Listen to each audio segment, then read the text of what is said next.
कहीं ना कहीं मोबाइल पर हम झूठ बोल लेते हैं, कहीं ना कहीं हम अपशब्द कह लेते हैं, कहीं ना कहीं कुछ ना कुछ गलत कह लेते हैं, कुछ ना कुछ इन शरीर से आड़ा टेढ़ा होता रहता है। थोड़ा सा अगर शरीर से पाप हो रहा है तो इन शरीर से थोड़ा सा पुण्य करते हुए चलो, थोड़ा थोड़ा पुण्य।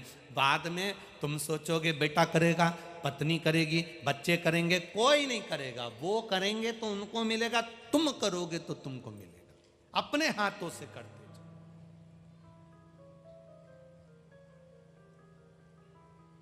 शिव महापुराण की कथा में पहुंचकर यहां से अपने घर की ओर जब तुम जाते हो तो भी तुम पुण्य करते हो। इस शरीर से जो तरंगे निकलती हैं, ना जाने कितने जीवों का कल्याण कर देती हैं, ये भी पुण्य है। थोड़ा करते चलो। करा। दुनिया में ऐसा कोई व्यक्ति नहीं जन्मा जिसने पाप नहीं किया। बड़े से बड़ा कितना भी पहुंचा हुआ महाराज भी होगा तो पाप कर्म हो ही जाता है। माता के गर्भ से जब हमारा जन्म होता है, मृत्यु की सैया पर जब हम सोते हैं, उस समय के बीच में ना जाने कितने पाप इस शरीर से हो जाते हैं। कोई संत कहे, कोई साधु कहे, कोई गुरु कहे कि मैंने पाप नहीं करा, तो श्रीमद् भागवत में 4 तरह के पाप बता दिए। झाड़ू लगाते हैं तो छोटे छोटे जीव मर जाते हैं, कपड़े धोते हैं तो छोटे छोटे जीव मर जाते हैं, अग्नि जलाते हैं तो पतंगे छोटे छोटे जीव जल जाते हैं, चल कर जाते हैं तो पाँव के नीचे छोटे छोटे जीव मर जाते हैं। पाप तो हमारे शरीर से होता ही है। कोई कहे मैं पाप नहीं करा तो ये तो बहुत ऊंची बात है, समझ लेना पक्का झूठेला है। संसार में कोई ऐसा जन्म ही नहीं। हाँ, हो 3 काम जरूर कठिन है। 3 काम बहुत कठिन है, बहुत कठिन। सबसे पहला काम है हाथी को धक्का लगाना। आप में से कितने लोग हैं जिन्होंने हाथी को धक्का लगाया? लगाया कभी? दुनिया के 3 काम सबसे कठिन। पहला हाथी को धक्का लगाना, दूसरा मच्छर की मालिश करना,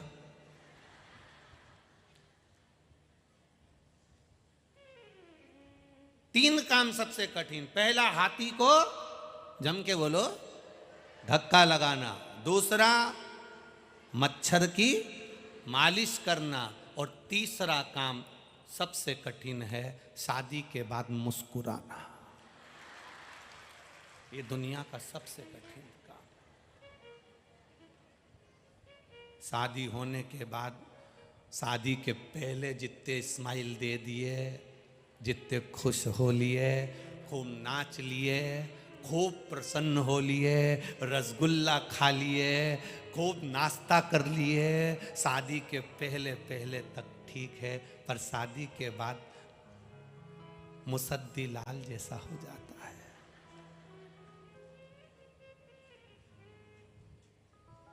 किसी के यहाँ शादी में भी जाएगा और पत्नी साथ में गई है ना, पत्नी अगर साथ में गई है तो खाना खा के पत्नी को लेकर तुरंत घर आ जाएगा, और अकेला अगर शादी में गया है तो इतनी जल्दी आके बता दे तो गारंटी है।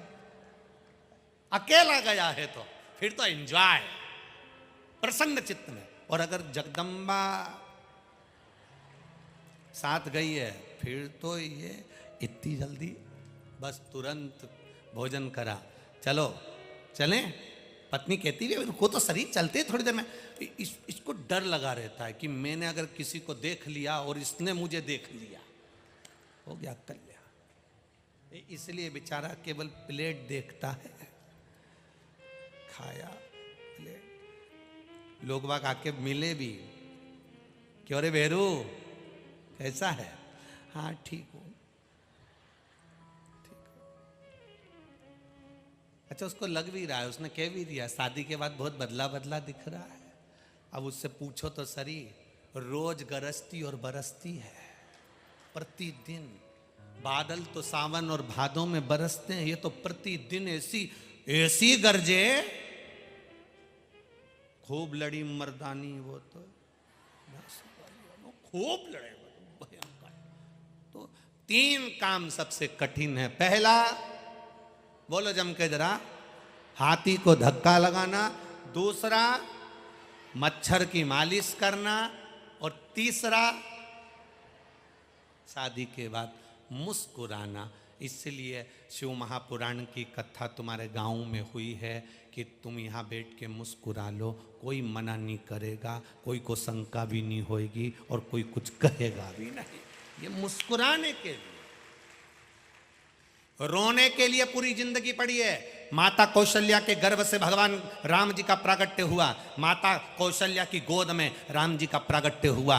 रुलाने के लिए पूरी जिंदगी पड़ी है। माता कौशल्या जी ने राम जी से कहा था, माता पुनि बोली सोमति डोली तजहु तात यह रूपा, की जय शिशु लीला अति प्रिय शीला यह सुख परम अनुपा, सुनी वचन सुजाना और रोदन ठाना। माता कौशल्या जी कह रही है राम जी से, रोइए। राम जी कह रहे हैं हम भगवान, हम कभी नहीं रोते, हम दुनिया को रुलाते हैं। कौशल्या जी कह रही हैं पृथ्वी पर जन्म लिया है तो रोना तो पड़ेगा। राम जी महाराज कह रहे हैं माँ मैं भगवान, मैं राम, मैं नारायण, मैं रोता नहीं हूं, दुनिया को रुलाता हूं। माँ कौशल्या कह रही है पृथ्वी पर आए हो तो रोना पड़ेगा। ये हमारा शास्त्र कह रहा है, पृथ्वी पर जन्म लिया है तो रोना पड़ेगा। कौशल्या जी ने राम जी को रुलाया था। उस दिन से नियम है आज तक, बच्चा जब हॉस्पिटल में जन्म लेता है, बच्चा जब गर्भ से जन्म लेता है तो डॉक्टर सिस्टर उस बच्चे को चिमटा खोड़कर धप मार के रुलाते हैं। क्यों? क्योंकि आज से रोएगा तो मरे तक रोना पड़ेगा। मुस्कुराने के लिए तो केवल शिव पुराण के 7 दिन मिलते हैं, इसमें जितना मुस्कुरा सकते हो वो जिंदगी का आनंद ले लो। रोना बचपन से रोगे तो मरोगे तब तक रोना पड़ेगा, कभी किसी चीज के लिए, कभी किसी चीज के लिए, कभी किसी चीज के लिए। और राम जी महाराज का पूरा चरित्र देख लीजिए। माता कौशल्या जी ने रुलाया उस दिन से लेकर अंत तक, जब जल में समाधि ले रहे हैं तब तक के बीच में कभी माता जानकी जी चली गई, कभी लक्ष्मण जी चले गए, कभी कुछ हो गया, कभी शक्ति लग गई, कभी बन जाना पड़ा। पूरा जीवन संघर्ष में निकला, पूरा जीवन।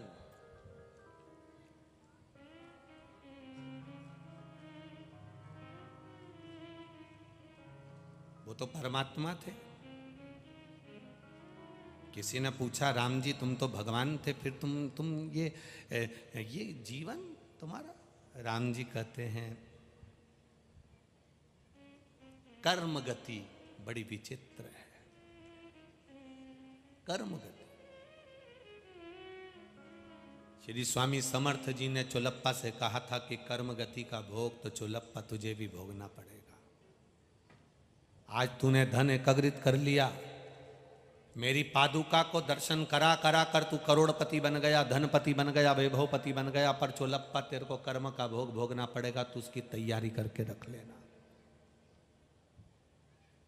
जितना धन चोलप्पा ने स्वामी समर्थ जी के दर्शन कराकर, सत्संग कराकर जो कमाया था, वो सारा धन चोलप्पा का एक दिन समाप्त हो गया और चोलप्पा भगवान के चरणों में जाकर गिर गया, श्री स्वामी समर्थ के चरणों।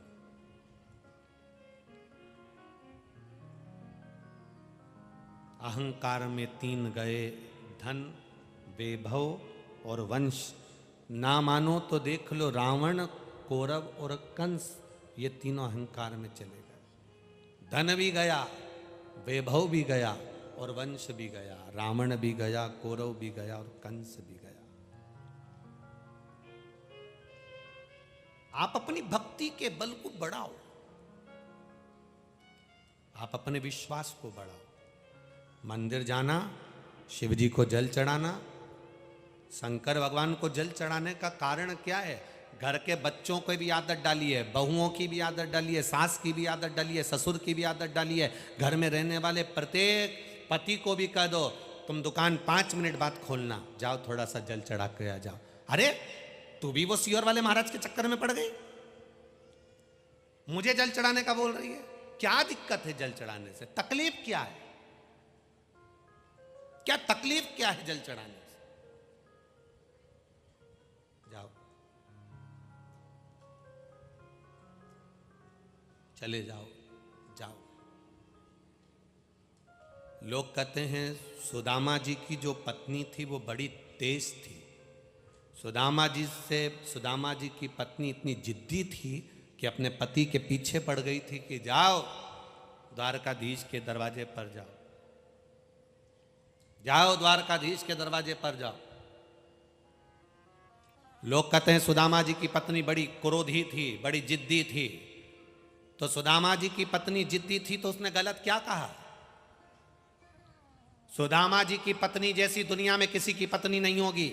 सुदामा जी की पत्नी केवल एक ऐसी थी जो अपने पति से रोज कहती थी कि जाओ द्वारकाधीश के चरणों में जाओ, जाओ द्वारका जाओ, जाओ द्वारका जाओ, जाओ द्वारका जाओ। सुदामा की पत्नी केवल एक अकेली थी जो अपने पति को रोज कहती थी कि द्वारका जाओ, द्वारकाधीश के पास जाओ। नहीं तो आज के जमाने की पत्नी सुबह से आवाज लगाती है, जाओ दूध की थैली लिया, जाओ सब्जी ले आओ, जाओ पानी ले आओ, जाओ थोड़ा आते आते घी ले आना, जाओ सामान ले आना। आज तक ऐसी कौन सी पत्नी है जो अपने पति के पीछे पड़ी हो रोज प्रतिदिन? जाओ एक लोटा जल चढ़ा कर आओ, जाओ रोज एक लोटा जल चढ़ा के आओ। पत्नी अगर एक सामान नहीं आता तो फोन लगा के बोल देती है आते आते ये लिया ना। तुम्हें अपने सामान की चिंता है, तुम्हें घर में वस्तुओं की चिंता है, तुम्हें अपने सामान की चिंता है। हर पत्नी को अपने पति की भी चिंता होना चाहिए, क्योंकि दुकान पर बैठकर कमाने के लिए ऐसा संसार का कोई व्यक्ति नहीं मृत्यु लोक में आएगा तो उसको कमाने के लिए, घर चलाने के लिए झूठ भी बोलना पड़ेगा, घर चलाने के लिए कपट भी करना पड़ेगा, घर चलाने के लिए बेईमानी भी करना पड़ेगी, घर चलाने के लिए उसे प्रपंच भी करना पड़ेगा। दुनिया का ऐसा कोई पुरुष नहीं जो झूठ नहीं बोलता हो, प्रपंच नहीं करता हो। कमाने के लिए, अपने घर में कमाने के लिए, अपने बच्चों का पेट भरने के लिए, अपनी पत्नी का पेट भरने के लिए, अपने परिवार को चलाने के लिए दुकान पर बैठकर, नौकरी में, सर्विस में, हर जगह पर उसको एक ना एक झूठ बोलना ही पड़ता है। उसको झूठ बोलना पड़ेगा। और जब झूठ बोलता है कमा कर लेकर आता है, उसकी कमाई का भोग पत्नी भी करती है, बच्चे भी करते हैं, पर उसने किस तरह से कमाया है, कैसे कमाया है, किस तरह से कमा कर लाया है, उसके कर्म का भोग उस पति को भोगना पड़ेगा। इसलिए धर्म पत्नी का फर्ज है अपने पति के हाथ में एक लोटा जल पकड़ाए और उसको मंदिर तक भेजे, जिससे उसको भोगना ना पड़े, वो यहीं का पाप यहीं धुल कर जाए, यहीं का पाप यहीं धोकर जाइए। यहीं पर कोई संसार में नहीं जन्मा ऐसा कोई पुरुष नहीं होगा जो कमाने के लिए, एक ऑटो वाला ऑटो चलाए, बस वाला बस चलाए, फैक्ट्री वाला फैक्ट्री चलाए, दुकान वाला दुकान चलाए, नौकरी वाला नौकरी करे, कोई ये बन गया, कोई वो बन गया, कोई इंजीनियर बन गया, कोई डॉक्टर बन गया, कोई कलेक्टर बन गया, कोई मिनिस्टर बन गया, कोई कुछ बन गया, मंत्री संतरी कलंतरी सब बन गए। ऐसा कोई नहीं जन्मा जिसने झूठ ना बोला हो अपने परिवार को चलाने के लिए। तो धर्म पत्नी का फर्ज है। तुम्हारे नाम के आगे लिखा है धर्म पत्नी, कभी किसी पति के नाम के आगे नहीं लिखा होता कि धर्म पति। तुम्हारे नाम के आगे लिखा है धर्म पत्नी। पत्नी और धर्म पत्नी में जमीन आसमान का अंतर होता है। पत्नी वो होती है जो पति को पतन के रास्ते पर ले जाती है, पत्नी वो होती है जो पति को मायके ले जाती है, पत्नी वो होती है जो पति को मॉल में घुमाने ले जाती है, पत्नी वो होती है जो पति को घुमाने फिराने ले जाती है, और धर्म पत्नी वो होती है जो पति को शिव महापुराण तक लेकर आती है। धर्म पत्नी वो होती है जो पति को शिव मंदिर तक पहुंचा देती है। धर्म पत्नी वो होती है जो पति को धर्म के पथ तक पहुंचा देती है। और तुम्हारा एक फर्ज है, तुम धर्म पत्नी हो। वो मना करेगा मैं मंदिर नहीं जाऊंगा, शर्म आती है मैं नहीं जाऊंगा, पास का मंदिर अपने घर के पास का चले जाओ, एक लोटा जल चढ़ाया। मंदिर नहीं जाओ तो बेलपत्री के पेड़ के नीचे एक लोटा जल चढ़ा दो, वहां ना जाओ तो पीपल के पेड़ के नीचे पिपलेश्वर महादेव के नाम से एक लोटा जल चढ़ा दो, बड़ का वृक्ष हो तो बटकेश्वर महादेव के नाम से जल चढ़ा दो, बेलपत्री का पौधा हो तो उसके नीचे जल चढ़ा दो। पर एक लोटा जल अगर वहां भी नहीं चढ़ा सकते तो सूर्य को चढ़ा दो, वो सब दूर दे देगा। बस इतना सा निवेदन है, एक लोटा जल परमात्मा की चौखट तक पहुंचना चाहिए। और जिससे देखो तुम कमा कर लाओगे ना, हम भोग लेंगे, तुम्हारे कर्म का भोग तुम्हें भोगना है, इसलिए धर्म पत्नी अपना फर्ज अदा करे, पति को भी कहे कि एक लोटा जल चढ़ाने में कुछ नहीं बिगड़ेगा। 5 मिनट जाओ, जल चढ़ा कर जाओगे ना तो 10 ग्राहक ज्यादा आएंगे, चिंता मत करना। 5 मिनट लेट ही हुए हो ना, कोई दिक्कत नहीं। जाओ, उसकी चौखट तक जाओ, उसके द्वार तक जाओ, हंसने वाले हंसेंगे। दुनिया के हंसी से अगर आपने अपना काम बिगाड़ लिया, अपना काम करना बंद कर दिया, तो दुनिया तो यही चाहती है कि तुम कैसे भी भगवान के पास ना जाओ। दुनिया तो यही चाहती है कि तुम कैसे भी सत्संग में ना जाओ। दुनिया तो ये चाहती है कि तुम टीवी के सामने 3 घंटा बैठ के क्यों कथा सुनते हो। दुनिया तो ये चाहती है कि तुम टीवी बंद कर दो। दुनिया तो ये चाहती है तुम मोबाइल बंद कर दो। दुनिया तो ये चाहती है कि तुम भजन बंद कर दो। राय देने वाले दुनिया में ढेर सारे राय देने वाले बैठे हैं, रायचंद बैठे हैं, जिनका 24 घंटे एक ही काम है, ये तुम्हारी अच्छे काम को देखकर कुछ ना कुछ मिनक, कुछ ना कुछ बेकार बात कहेंगे जरूर। एक व्यक्ति ने दुकान खोली मिठाई की, बहुत दिनों के बाद एक व्यक्ति ने मिठाई की दुकान खोली। उसने मिठाई की दुकान के ऊपर बोर्ड लगाया और बोर्ड में लिख दिया, हमारे यहां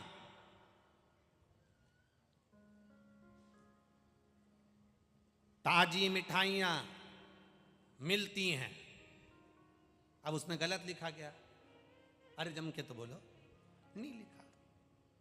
उसने नई दुकान खोली और बोर्ड में लिख दिया, हमारे यहां, बोलो जम के बोलो, हमारे यहां ताजी मिठाइयां मिलती हैं। अब उसने बोर्ड लगा दिया। अब देखो रायचंदों को जो तुम्हें अच्छा नहीं देख सकते।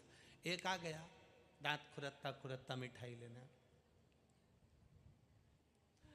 अरे यार तुमने ये क्या करा, दुकान खोल के रखी है, सबको दिख रहा है कि मिठाई की दुकान है, तो ये लिखने की क्या जरूरत थी हमारे यहां। पागल हो गया। इतना लिखना कि ताजी मिठाइयां मिलती है, हमारे यहां लिखने की क्या जरूरत है तेरे को। जनता को क्या मूर्ख समझता है, अकल नहीं है तेरे में। उसने कहा क्या करूं, हटा इसको, हमारे यहां हटा दे। उसने बेचारे ने हमारे यहां हटा दिया। अब क्या बचा, ताजी मिठाइयां मिलती है। अब फिर 2-4 दिन के बाद कहीं का रायचंद फिर आ गया। क्यों, तुम्हारे यहां बासी मिठाई भी मिलती है क्या। उसने कहा क्यों, तुमने लिखा है ताजी मिठाइयां मिलती है, मतलब तुम दोनों तरह की मिठाई रखते हो, ताजी और बासी। अगर तुम अक्लवर होते तो तुम्हें यह ताजी लिखने की जरूरत ही क्या थी। उसने कहा क्या करूं, ताजी हटा। उसने ताजी हटा दी। अब क्या लिखा था, मिठाइयां मिलती हैं। अब फिर 15-20 दिन बाद कहीं का दूसरा आ गया। राय देने वाले बहुत, फ्री में तो कोई भी दे देता राय, फ्री में। फिर आ गया कोई, अरे कितना बेवकूफ आदमी है तू। शोकेस में मिठाई दिख रही है, शोकेस में रखी हुई सारी मिठाई दिख रही है, सब कुछ रखा हुआ दिख रहा है, तो लिखने की क्या जरूरत है कि मिठाइयां मिलती हैं। उसमें क्या दिक्कत है, जब दिख रहा है ना, सामने वाला अंधा थोड़ी ना। हटा इसको। उसने बेचारे ने मिठाइयां बिगाड़ दिया। अब क्या लिखा है, मिलती है। फिर 15-20 दिन बाद कहीं का आ गया, बोर्ड पड़ा का, क्यों, उधार मिलती है कि नकदी मिलती है। उधार मिलती है कि नकदी मिलती है। अब राय देने वालों को देखिए, रायचंदों को, उधार मिलती है कि नकदी मिलती है। क्यों, हमारे यहां तो नकदी मिलती है, तो तूने ये क्यों लिखा मिलती हैं। पागल हो गया है क्या, लिख दिया मिलती हैं, तो लिखना चाहिए उधार मिलती कि नकदी मिलती। हटा उसको। अब उसने मिलती हटा दिया। अब केवल एक ही शब्द बचा, क्या है। फिर कहीं का 15-20 दिन बाद आ गया, अरे पगला, बाट है, तराजू है, मिठाई है, दुकान है, सब कुछ है, तो ये है लिखने की जरूरत क्या। बेचारे ने उसके कहने से हैवी मिटा दिया। पूरा साइन बोर्ड, पूरा की पूरा दुकान का बोर्ड क्लीन साफ। 15-20 दिन बाद फिर एक रायचंद आ गया। इतनी बड़ी दुकान, बोर्ड भी अच्छा जोरदार, इस पे कुछ लिखता क्यों नहीं है? पागल है? इतनी बड़ी दुकान, इतना अच्छा बोर्ड, लिख दे हमारे यहां ताजी मिठाई मिलती है। ये दुनिया के लोग हैं। आपको सुखी नहीं देख सकते। जब आप अपनी जिंदगी अलमस्त होकर जीना चालू कर देते हो, थोड़ी सी उन्नति करना चालू कर देते हो, तो ऐसे कई लोग आएंगे जो तुम्हें मिटाने का काम करेंगे। पर हमें उनका कहना नहीं मानना है, हमें भगवत भजन की ओर आगे बढ़ना। अपनी सोच से जियो। अपने को क्या अच्छा लग रहा है वो अपने को होना चाहिए। दूसरे से मतलब मत रखो। आप शादी में जाते हो तो 50 लोगों से पूछ कर जाते हो कौन से कपड़े पहनूं, क्या रखूं, क्या नहीं रखूं। अपनी मर्जी का कपड़ा पहनिए, अपनी मर्जी से अलमस्त होकर जियो। तुम्हें जैसा अच्छा लगे वैसा श्रृंगार करो। तुम्हें तुम्हारे दिल को अच्छा लगना चाहिए, तुम्हें अपने आप को अच्छा लगना चाहिए, तुम्हें वो करना चाहिए। परंतु हम दूसरे के भरोसे जी रहे हैं। उसको बुरा लगेगा, उसको अच्छा नहीं लगेगा, उसको बुरा लग जाएगा, उसको अच्छा नहीं लगेगा, उसको बुरा लग जाएगा। 4 लोग क्या कहेंगे, बस ये फंसा पड़ा है। ये लोग क्या कहेंगे, 4 लोग क्या कहेंगे। 4 लोग कुछ नहीं कहेंगे, तुम्हारे मरने के बाद राम नाम सत्य कहेंगे। इससे ज्यादा कुछ नहीं कह सकते। हम दुनिया के सहारे जी रहे। वो क्या कहेगा, उसने क्या कह दिया, उसने ऐसा बोल दिया, उसने वैसा बोल दिया। अब तुम खुद अंदाजा लगा के बैठो। शिव महापुराण की कथा जब शुरू में लोग टीवी पर सुनना चालू करे थे तो कितना कितना लोगों ने कहा काली मिर्ची तो लिखी नहीं है, प्रदोष काल में महाराज जी ने अभिषेक करा दिया, तो ये कर दिया, तो वो कर दिया। कहने वाला कहता रहेगा। आग लगे बस्ती में अपन रहो मस्ती में। जिसको काली मिर्ची लगे लगती रहे। तुम तो अपना भजन करो ना।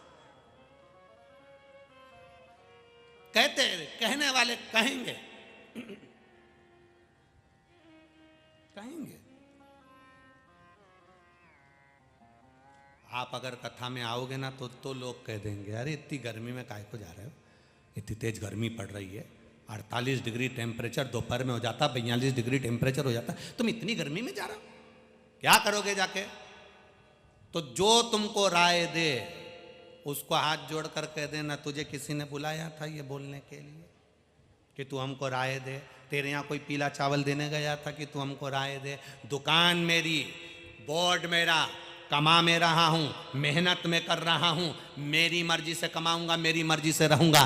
क्यों दुकान बंद करी ये मेरा मन, क्यों खोली मेरा मन, मैं अपनी मर्जी से जी। वो एक गाने की लाइन याद कर लो, मैं चाहे ये करूं चाहे वो करूं मेरी मर्जी। अपनी सोच से जियो, अपने आनंद से जियो। हम दूसरे के हिसाब से जी रहे हैं, हम दूसरे के हिसाब से जी रहे हैं।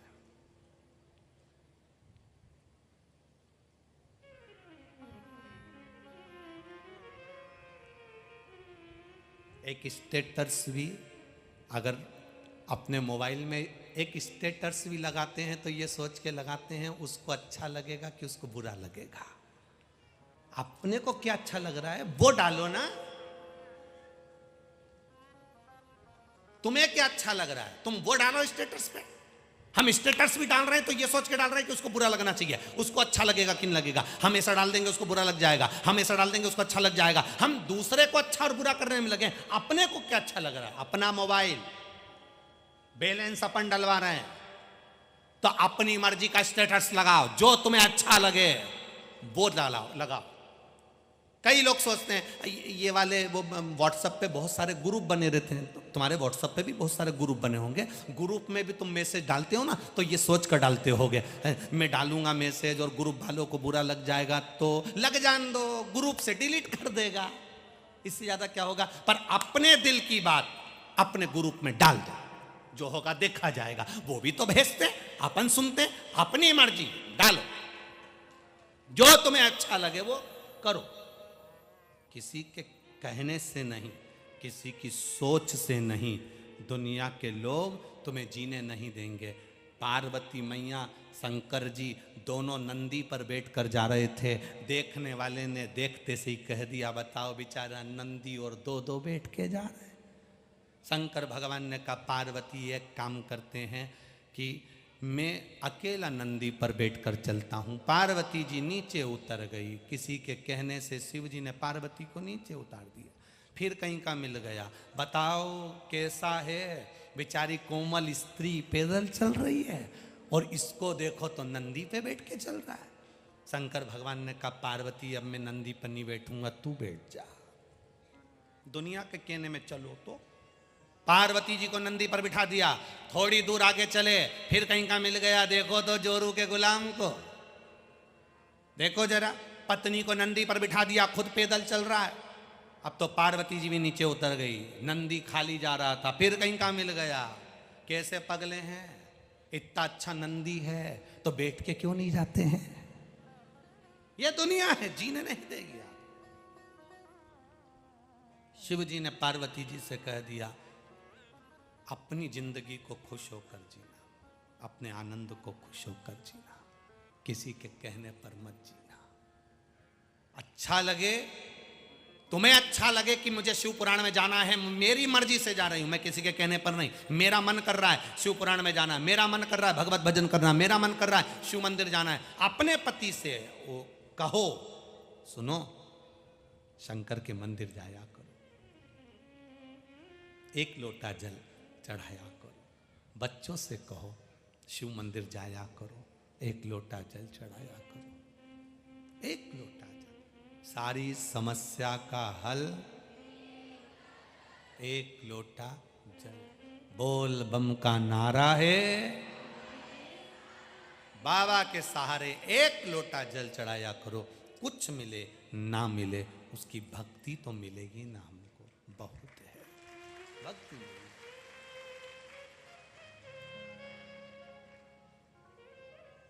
बस उसका साथ अगर मिल गया एक बार तो फिर कोई चिंता नहीं, कोई टेंशन नहीं। जब हम भगवान को पुकारते हैं तो हमारी पुकार कभी बेकार नहीं होती है। पुकार कभी बेकार नहीं जाए। आपने अगर पुकारा है तो वो सिद्ध जरूर हो। आप इतनी संख्या में बैठकर, लाखों की संख्या में बैठकर जब भगवान शिव को पुकारते हो, भगवान शंकर का नाम लेते हो, आपसे हम कथा में कहते हैं बैठकर जब अपन बोलते हैं श्री शिवाय नमस्तुभ्यम, जब इतने लोग एक साथ मिलकर उस मंत्र का जाप करते हैं, 5 लाख 10 लाख, आज भी भक्त कम से कम 8 लाख 10 लाख से ज़्यादा हैं, इतने भक्त लोग जब एक साथ शंकर के मंत्र का मूल स्मरण करते हैं तो वो गुंजायमान होता है। और फिर हम बाबा से मंत्र बोलने के बाद कहते हैं, बाबा सब दुख काटो महारा। जब अपने दिल की बात हम बाबा से कहते हैं तो जितने भी लोग साथ में बैठकर बोलते हैं कि बाबा मेरे दुख को काटना, तो बाबा उसका दुख काटते ही हैं, ये निश्चित है। खाली ना जाता कोई दर से तुम्हारे, खाली ना जाता कोई दर से तुम्हारे, मैं भी खड़ी हूँ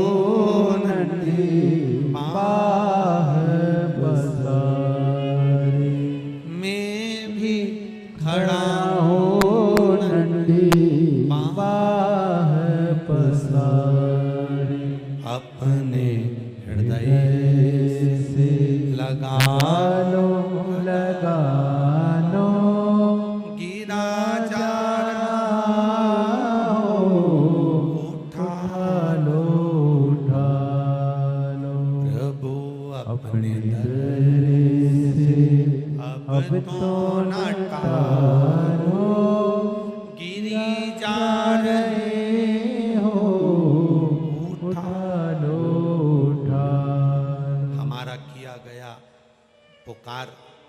हमारी की गई भगवान से प्रार्थना खाली ना जाए।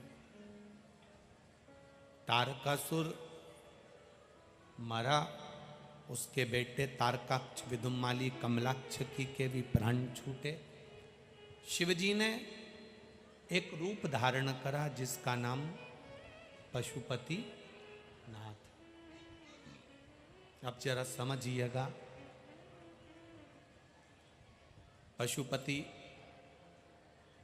व्रत की मूलता। आजकल लोगों ने उसको एक दिखावा मान लिया।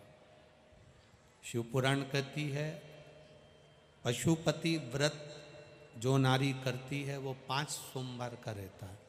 कितने सोमवार का है? 5 सोमवार का। बीच में अगर कोई रजोधर्म आ गया या कोई कहीं जाना पड़ गया, शादी में चले गए, कहीं जाना पड़ गया, आप नहीं व्रत कर पाए तो वो व्रत नहीं गिनेगा।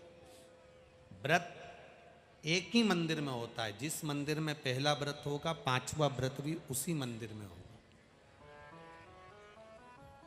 पूजन की थाली लगाकर सुबह के समय पर बाबा का अभिषेक पूजन करते हुए उसी पूजन की थाली को वापस घर में रख लीजिए। सामान सुबह पूजन का उतना लेकर जाओ कि शाम को भी पूजन आराम से हो जाए। सुबह अभिषेक पूजन करने के बाद शाम को बाबा का अभिषेक पूजन करने की जरूरत नहीं, शाम को जल चढ़ाने की जरूरत नहीं, केवल जल का छींटा दीजिए और जो चंदन, अबीर, गुलाल आप लेकर गए हो बाबा को चढ़ाइए। बेलपत्र, पुष्प जो रखे हैं आपके पास में वो समर्पित कर दो। थाली में 6 दिए लेकर जाइए। प्रसाद का हिस्सा, एक पात्र में प्रसाद मीठा जो तुमने घर में बनाया, बाजार का मीठा नहीं। कहाँ पर मीठा? घर का बना। जो घर में आपने बनाया हो, हलवा बनाया, सीरा बनाया, खीर बनाई, जो मीठा तुमने बनाया, तुमने मालपुआ बनाया या तुमने पूरन पोली बनाई, जो तुमने बनाया है वो मीठा भगवान के सामने। हलवा बनाया, खीर बनाई, तुमने जो मीठा बनाया वो भगवान। पर मीठे में नमक नहीं होना चाहिए। मालूम पड़े खीर बना दी, उसमें थोड़ा सा मीठा के साथ में नमक डाल दिया, पूरन पोली बना दी, आटे में तुमने नमक डाल दिया, वो नहीं चले। मीठा मीठा जो तुम सिद्ध कर लो वो तुम भगवान के लिए लेकर जाओ। प्रसाद के 3 हिस्से मंदिर में, दोने में, कागज में, पात्र में कर दो। 6 दिए जमीन पर उतार के रख लो। 5 दिए जलाइए, 1 दिया मत जलाइए। पूजन कर कर बाबा को प्रार्थना करो, आज हमारा पहला पशुपति व्रत है बाबा, इसको स्वीकार करना। 1 दिया जो तुमने नहीं जलाया है उसको थाली में रख लो। प्रसाद के 2 हिस्से मंदिर में छोड़ दो, 1 हिस्सा थाली में रख लो। बाबा को प्रणाम कर कर, पूजन कर कर अपने घर पर आइए। घर में जहाँ प्रवेश करो, घर के अंदर सीधे हाथ की ओर बैठ जाओ। घर में जाते समय अपना सीधा हाथ बैठ जाओ, घर की ओर मुख कर लो। 6 नंबर का दिया उस दरवाजे के पास में जहाँ तुम बैठे हो, घर की ओर मुख कर कर उस दिए को जला दीजिए। बाबा से प्रार्थना करो, बाबा मेरा पशुपति व्रत आप स्वीकार करना। दुनिया का भंडार आपने भरा है, मेरा भी भरना। बाबा को प्रार्थना कर कर घर में प्रवेश कर कर भोजन करने जब बैठो तो जो प्रसाद का 1 हिस्सा लेकर आए हो उसको पहले खाओ, फिर भोजन करो। अपने प्रसाद के हिस्से में से किसी को मत दो, चाहे पोता हो, पोती हो, पति हो, बच्चे हो, किसी को वो हिस्सा नहीं देना, खुद को खाना। भोजन करने से पहले पाइए। 5 व्रत के बीच में कोई तुम्हारा पहले का व्रत आ गया, कोई एकादशी आ गई जिसको तुम करते हो, या कोई तुम व्रत पहले से करते आए हो वो व्रत आ गया तो पहले वो कर लो, इस व्रत को छोड़। 5वां व्रत जब तुम्हारा पूर्ण हो फिर वैसी की वैसी पूजन करिए। कोई 108 सामग्री, या तो चावल, फूल की पंखड़ी या मूंग का दाना, जो भी तुमसे चढ़ जाए वो 108 सामग्री भगवान को समर्पित करो। श्रीफल भेंट बाबा को देकर जलाधारी पर भेंट को ना रखें, इसका ध्यान रखें। जैसे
अच्छे हैं, एक से बढ़कर एक पत्र आप लोगों ने भेजे हैं, बड़े सुंदर सुंदर।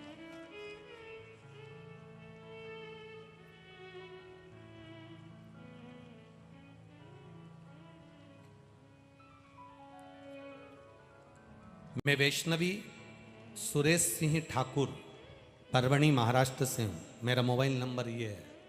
कहीं बैठी हो वैष्णवी सुरेश सिंह ठाकुर परवणी महाराष्ट्र से हूँ, कहीं बैठी हो तो हाथ हिला सकती है।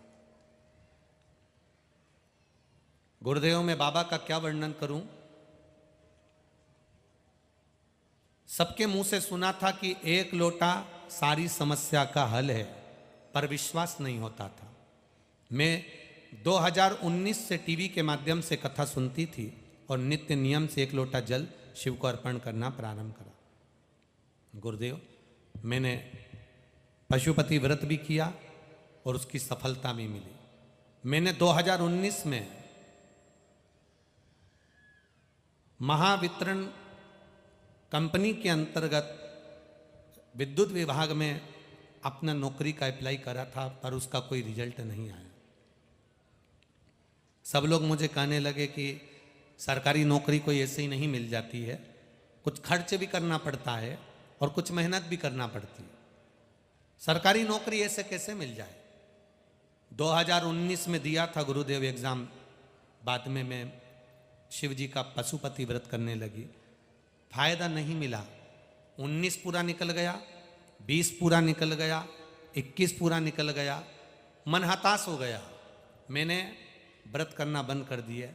फिर मैंने वापस 2023 में फिर वापस व्रत किया और बाबा से आपकी टीवी पर कथा सुनकर विश्वास कर कर, हाँ मैं पूरी कथा नहीं सुन पाई थी तो टीवी के सामने बैठकर कथा भी सुनी, पशुपति व्रत शुरू भी किया और बाबा की कृपा से जो 2019 में फॉर्म भरा था सरकारी नौकरी का, मेरा 3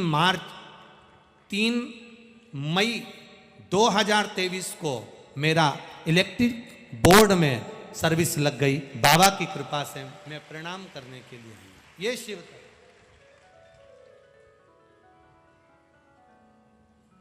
बाबा की करुणा क्या होती है, बाबा की उदारता क्या होती है, ये बाबा ही जानता है। महाराज,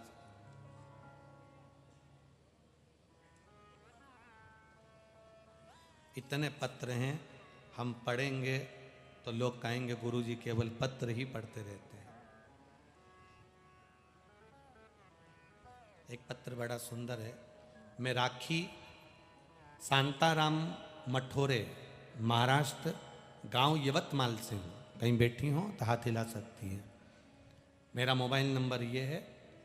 गुरुदेव, मेरा भाई जो बचपन से ही पैरों से विकलांग था, बहुत सारे ऑपरेशन इलाज करवाए पर पाँव से चल नहीं पाता था। पाँव रगड़ कर चलता था तो उसके पाँव में घाव पड़ गए थे।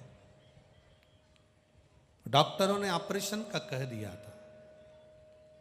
मेरी माँ, मेरे ननन द्वारा शिव पुराण के उपाय बताए गए और मैंने अपनी माँ के वचन पर विश्वास कर कर बेलपत्री मेरे भाई को लाकर देना प्रारंभ किया। वो खाता, शरीर पर जल लगाता। बाबा की कृपा से जो घिस कर चलने से उसके पाँव में घाव हो गए थे, रगड़ कर पाँव चलता था। अब धीरे धीरे बाबा की कृपा से उसके घाव भी भर आए हैं और उसका शरीर भी ठीक हुआ। शिव तत्व। एक माँ ने बड़ा विचित्र भाव व्यक्त किया है। उसका 10 साल का लड़का जो निपट गूंगा था, बोल नहीं सकता था, 10 वर्ष का बेटा जो बोल नहीं सकता,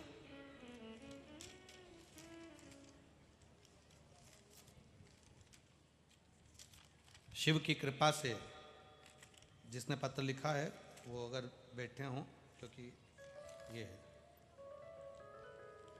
सो उर्मिला मनीष सांगले, संत नगर, खड़की, अकोला, महाराष्ट्र। कहीं बैठी हो तो हाथ हिला सकती हैं। सो उर्मिला मनीष सांगले, संत नगर, खड़की, अकोला, महाराष्ट्र। गुरुदेव, मेरा 10 साल का लड़का है, वह बोल नहीं पाता था और थोड़ा सा बुद्धि से भी विकलांग था। हमने बहुत से डॉक्टरों को दिखाया। आप लोग पत्र पढ़ सकते हैं टीवी पर। हमने बहुत से डॉक्टरों को दिखाया, ऑपरेशन भी करवाया, लेकिन कुछ भी फायदा नहीं हुआ। एक दिन मेरी ननंद ने मुझे शिव महापुराण कथा के बारे में बताया कि सियोर वाला महाराज कथा करता है, उसको चैनल पर बैठ सुनो। हमने कथा सुनना प्रारंभ किया और मंदिर जाना चालू कर दिया। गुरुदेव, 11 मई 2022 को सब कुबेरेश्वर धाम गए, वहां से रुद्राक्ष लाए। उस रुद्राक्ष का जल शिवजी पर चढ़ाते, कटोरी में झेलकर बेटे को लाकर पिलाते हैं। गुरुदेव, डॉक्टरों ने कहा था ये बच्चा बोल नहीं पाएगा, इसका ऑपरेशन करना पड़ेगा। आपने कहा था, कथा में कहा था कि बेलपत्र में सारे देवताओं का निवास होता है, वो कोई साधारण नहीं होता। एक बेलपत्र शिव जी को चढ़ाती थी, लेकर आती थी। अपने 10 साल के बच्चे को जो निपट गूंगा था, बोल नहीं पाता था, उसको देना चालू करा। सोमवार की सोमवार आपने जो शंकर भगवान को 5 चीजें चढ़ाने का वर्णन किया था पहले कथा में, वो करना प्रारंभ करा। बाबा की कृपा देखिए गुरुदेव, बाबा की महिमा का क्या वर्णन करूं मेरे गुरुदेव। मेरा बेटा जो 10 साल का है, निपट गूंगा था, बुद्धि से कमजोर था, अब वो 80% बोलना चालू कर दिया है। आप ही हैं, आपका देवरानी आपकी। अब 80% उस बच्चे को आराम लगा है। इनकी देवरानी का बेटा है। जोरदार ताली बजाइए। बहुत बहुत सारी। इसमें पत्र में लिखा है, जिसकी बुद्धि कमजोर थी, बोल नहीं पाता था, बुद्धि में भी बल आया और बोलना भी चालू हुआ। 80% उसने बोलना चालू करा। 10 साल का बेटा बुद्धि से भी ठीक हुआ है। ये शिव तत्व है, कोई साधारण नहीं। बैठिए बहन। हर हर। ये शंकर ओखड़ी है। आप करो उसका भजन, आप करो उसका गुणगान।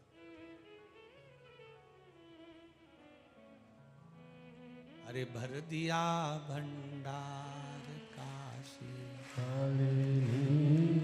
कर दिया माला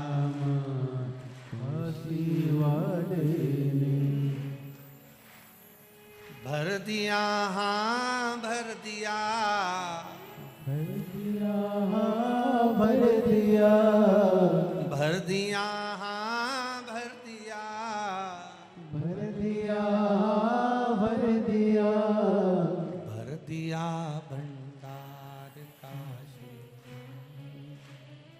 कर दिया माला माल। काशी वाले वो सहज नहीं है महाराज, उसको पहचानो, उसको जानो। कितना जो लोग विश्वास नहीं करते, हम उनसे कहते हैं इन पत्रों को लेकर जाना। हम तो थोड़े से पत्र बोल पाते हैं, पत्रों देखेंगे तो आप आश्चर्य करेंगे, क्या इतने पत्र।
लुटा दिया भंडार काशी वाले कर दिया माला माल, काशी वाले। ये उसकी कृपा का प्रसाद है।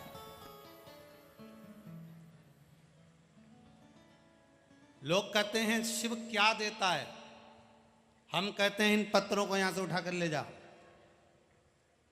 और जिसको पढ़ना है पढ़ो, उसमें मोबाइल नंबर भी है, फोन लगाओ कि बाबा ने किसको क्या क्या दिया है, वो खुद बता देगा कि दिया कि नहीं दिया। स्वयं पढ़ो पत्र, स्वयं ले जाओ। और मेरा विश्वास कहता है जितने लोग यहाँ कथा सुनने के लिए बैठे हैं और जितने लोग टीवी पर कथा सुन रहे हैं, जितने फेसबुक यूट्यूब पर सुन रहे हैं, दिल से उसको पुकारना, दिल से। जब कथा के बीच में भजन होने के बाद में श्री शिवाय नमस्तुभ्यम बोलने का मौका मिले और बाबा से प्रार्थना करो, 5 बार मंत्र बोलने के बाद जब बोलो, बोल कर देखना अगली कथा में 3 महीने के अंदर तुम्हारा भी पत्र इसी व्यासपीठ पर होगा। अब पुकारो उसको,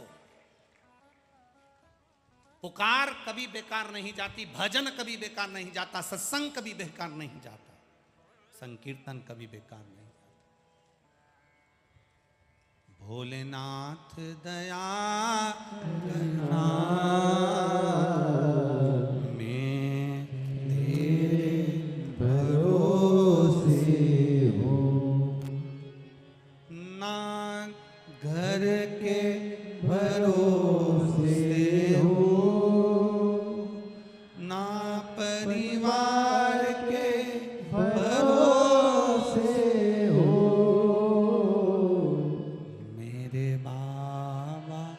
दया करना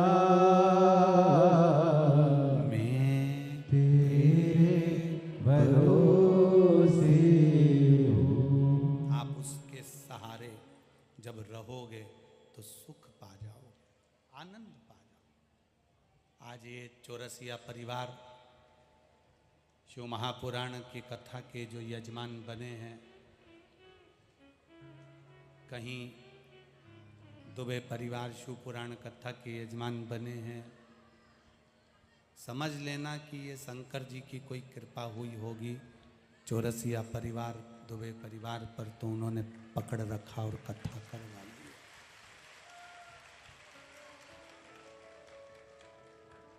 कुछ उसने दिया होगा जो ये हो गई।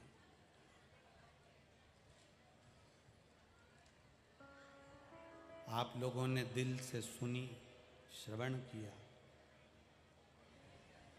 ये जो माताएं रात रात भर यहाँ रहती हैं, 7-7 दिन के लिए अपना घर छोड़कर आती हैं, पुरुष लोग जो 7 दिन, बेटे बेटियां जो 7 दिन ये पंडाल में पड़े रहते हैं, 7 दिन तक पंडाल में रह रहे हैं, सो रहे हैं, खा रहे हैं, भगवान का भजन गा रहे हैं। कल्पवास जो ये 7 दिन का कर रहे हैं, जहाँ बैठे रहते हैं वहाँ ऐसा परिवार बन जाता है, 10 लोगों का, 15 लोगों का ऐसा परिवार हो जाता है कि एक दूसरे के बिना अच्छा भी नहीं लगता, भोजन भी नहीं भाता। ये लोग जब आते हैं, घर से अकेले आते हैं, जब ये लोग आते हैं कथा सुनने के लिए अकेले आते हैं, पर 7 दिन में घर के रिश्तेदार फीके पड़ जाएं, पर यहाँ जो संबंध हो जाते हैं वो रिश्ता बड़ा प्रबल हो जाता है। आज कल की बात है, कल शाम को 5 बजे जब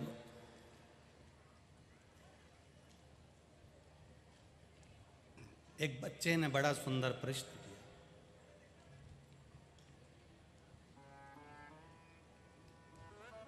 एक लड़का बोला, गुरुजी किसी का दिल दुखाते हैं तो पाप लगता है कि पुण्य लगता है?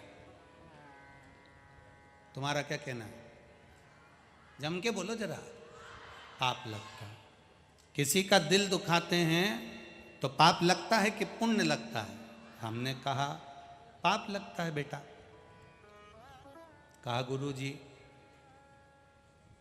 कल आप चले जाओगे, हमारा दिल दुखेगा।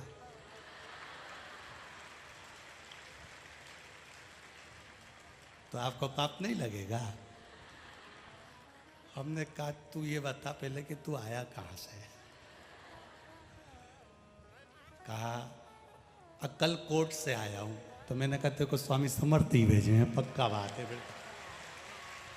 वो महाराज 7 दिन की बस्ती है, 7 दिन आनंद लेते हैं, चले जाते हैं।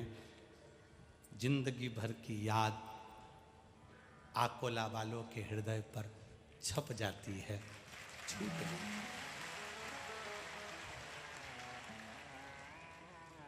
क्या खाया, क्या खिलाया, कैसा रखा, पता नहीं।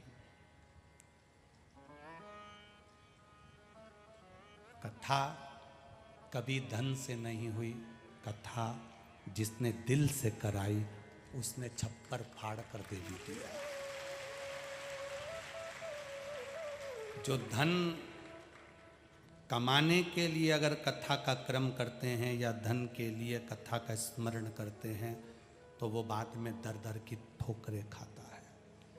दिल से अगर कथा कराई है तो उसने दिल से छप्पर फाड़ कर साल भर में दे दिया। ये जितने लोग पानी पिला रहे हैं, जितने लोग टॉफी खिला रहे, भोजन करा रहे, खिचड़ी खिला रहे, चावल, पानी, दाल, जो कुछ हो। एक पत्र और किसी ने भेजा, ओम उदयत्र ने 100 टन आटा गेहूं पिसाकर निशुल्क सेवा में प्रदान किया है। एक बार जोरदार ताली बजाएं। ये जो लोगों ने दिया, खिलाया, करा, सत्कर्म जो करा, एक डायरी जैसे सियोर वाला महाराज रखता है ऐसी डायरी तुम भी रखो, उसमें लिख के रखना कि मैंने इतनी तारीख को इतना बॉटल पानी पिलाया था, बॉटल का शुल्क ये था और इतने रुपए का पिलाया था, ये तारीख और 3 महीने बाद यही तारीख को मिलाकर देखना तुमने जितना खर्च करा उसने लाखों गुना तुमको दिया कि नहीं दिया। तुमने जो उसको दिया है वो तुम्हें मिलेगा। तुमने अपशब्द दिया तुम्हें अपशब्द मिलेगा, तुमने अच्छा दिया अच्छा मिलेगा, भजन दिया भजन मिलेगा, कीर्तन दिया कीर्तन मिलेगा, मंत्र जाप दिया मंत्र जाप मिलेगा, नाम स्मरण दिया नाम स्मरण प्राप्त होगा।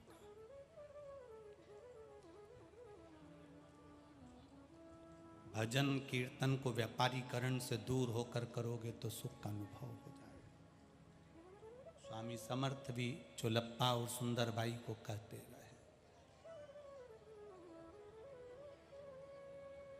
कहते रहे। कल चौरसिया जी के पिताजी, बंटी के जो पिताजी हैं, बच्चे बता रहे थे कि कल उनकी आंख में आंसू भर आए। गुरुजी से कहना हम सेवा नहीं कर पाए। हम तो इतना ही कहना चाहेंगे चौरसिया जी, जाई विधि राखे राम ताई विधि रहिए, सीताराम सीताराम सीताराम कहिए। जैसा रखे वैसा रहो, जैसा खिलाए वैसा खाओ। 7 दिन उस परमात्मा का नाम स्मरण भजन करो, फिर अपने गांव को जाओ। आप लोग आए हो, आप लोगों से इतना सा निवेदन रहेगा, यहाँ से जाना भूमि को नमन कर कर प्रणाम कर कर दंडवत कर कर साष्टांग कर कर जाना, कह कर जाना तेरी चौखट से कोई खाली नहीं गया। लोगों का भंडार तूने भरा है। अगर मैं खाली रह गई ना तो लोग मुझ पर नहीं हंसेंगे, तुझ पर हंसेंगे। खूब कथा सुनती थी शिव पुराण और बाबा ने इसको खाली रख दिया। शिव पुराण सुनने वाला कभी खाली नहीं रहता। जब चंचुला देवी का सुहाग जो मर चुका था बिंदुक, प्रेत योनि में पड़ चुका था बिंदुक, जो प्रेत योनि में बिंदुक पड़ा है, मर चुका है, प्रेत योनि में पड़ गया। मेरे देवाधिदेव महादेव, आपने चंचुला देवी को 7 दिन की कथा सुनते से ही अखंड सौभाग्य दे दिया, तो क्या मुझे नहीं दे सकते? क्या मुझे नहीं दोगे? वो दे रहा है, उसका गुणगान। ये मेला जो चल रहा था कल विराम हो जाएगा। यहां कथा विराम होगी। 17 तारीख से आदर्श नगर ग्राउंड बीरगंज नेपाल में प्रारंभ हो जाएगी। 2 बजे से 5 बजे तक डोलेश्वर महादेव कथा वहां प्रारंभ हो जाएगा। 1 दिन का अवसर मिलेगा 26 तारीख का। 26 मई दिन शुक्रवार को श्री महाराणा प्रताप जयंती के समारोह अवसर पर बाबा कुबेर भंडारी की कृपा से झालरवाड़ा राजस्थान की पावन धरा पर 1 दिन सभी झालरवाड़ा राजस्थान के भक्तों को शिव चर्चा सुनने का मौका मिलेगा। झालरवाड़ा राजस्थान के शिव भक्तों को महाराणा प्रताप जी की जयंती के अवसर पर 1 दिन का अवसर मिलेगा। जो झालरवाड़ा के आसपास के होंगे वो महाराणा प्रताप की जयंती महोत्सव में पधार कर शिव की लीला का गुणगान करेंगे और वीर महाराणा प्रताप की गाथा का स्मरण करेंगे। अपने जीवन की सार्थकता को समझो। एक व्यक्ति ने कितना सहयोग करा। वाल्मीकि समाज ने जो झाड़ू में लगी रही, पोछे में लगी रही, सफाई में लगी रही, किसी ना किसी रूप में कहीं ना कहीं अपने क्रम को देती रही। कोई सहजता है?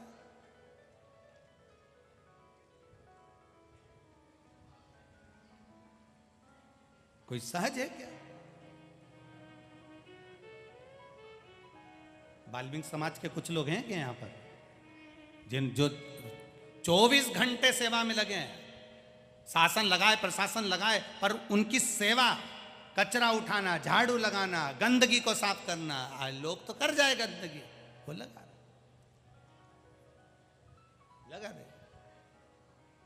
स्मरण चित्त से हम परमात्मा को रिझाएं, भगवत भजन से हम परमात्मा को रिझाएं। शिव कथा कह रही है, तारकासुर चले गया, तारकासुर के बेटे तारकाक्ष, विदुमाली, कमलाक्ष की चले गए। डोलेश्वर महादेव के रूप में शिवजी नेपाल में जाकर उनका शीश रह गया। समय आया, शिव महापुराण की कथा कहती है, आज माता पार्वती जी शिव जी के साथ में काशी में विराजमान है। काशी में भगवान शंकर के साथ में विराजमान।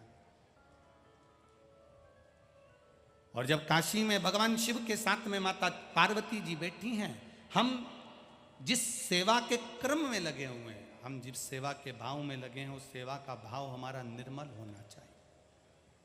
काशी में माता पार्वती जी ने देखा, भगवान शंकर के साथ में जो भ्रमण करती करती माता पार्वती जी काशी में पहुंची, और काशी में क्या देखती हैं कि माँ काशी की भूमि पर क्या देख रही हैं कि जो दुखी है वो भी भगवत भजन में लगा है, और जो सुखी है वो भी भगवत भजन में लगा। करो भगवत। कभी कभी परमात्मा हमको दे देता है तो हम भगवान का भजन करना भूल जाते हैं।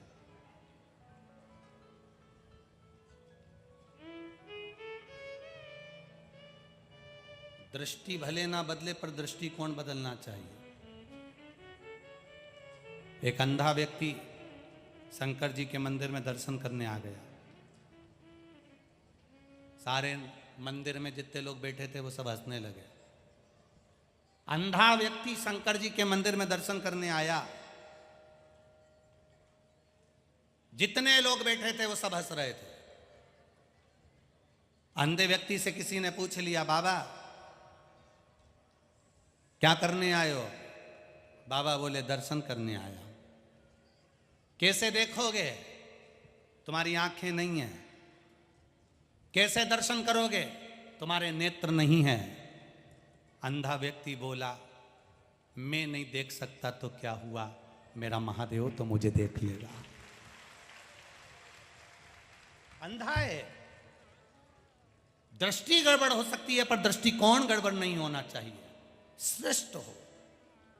हम भगवान के दरवाजे जा रहे हैं, लोग कहें ये अंधा है, भगवान का दर्शन कैसे करेगा? अंधा है, कैसे देखेगा? आप नहीं देख सकते, वो तो देखेगा।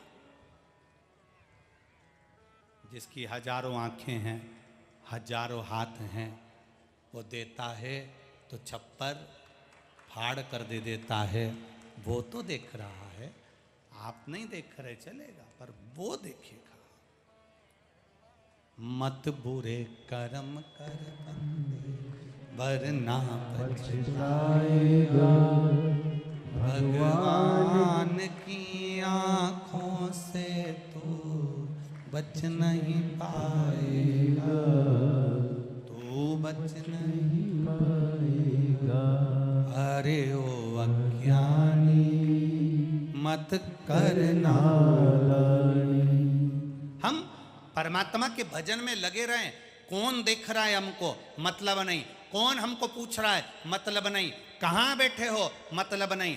कथा के पंडाल में जगह नहीं मिली तो बाहर जाकर बैठ गए, दुकान में जाकर बैठ गए, पेड़ के नीचे बैठ गए, टैंकर के ऊपर बैठ गए, टैंकर के नीचे बैठ गए। जहां तुमको जगह मिली तुमने कथा सुनी है, जहां जगह मिली तुमने कथा श्रवण करी है, जहां तुम्हारा चित्त लगा वहां तुम बैठ गए।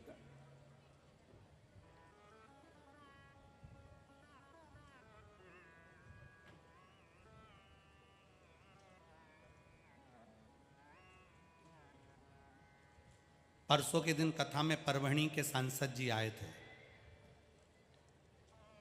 क्या नाम है उनका? परभणी के वो आए थे जो यादव जी है ना, जादव। हाँ, संजय जी जाधव। उन्होंने कथा को मोबाइल पर सुना और कहा, गुरुजी आप कह रहे थे कि पंढरपुर में कथा होना चाहिए, तो गुरुजी वहाँ अगर कथा हुई तो ये आकोला देख लो, ये स्थिति है, यहाँ 5 डूम लगे हैं, तो वहाँ कम से कम 15 डूम लगाना पड़ेंगे। पंढरपुर में। तो हमने कहा अगर डूम बाबा पंडरीनाथ लगवाएगा और पंडरीनाथ कथा करवाएगा, टेंशन डूम की नहीं है, टेंशन तो केवल बाबा जो प्रसाद पवा दे इतने लोगों को, 15 डूम के लोगों को और अपार जन समुदाय को, ये कौन देखेगा। तो कहे गुरु जी काहे चिंता करते हो, जब हरि विट्ठल कराएगा तो हरि विट्ठल खिलाएगा।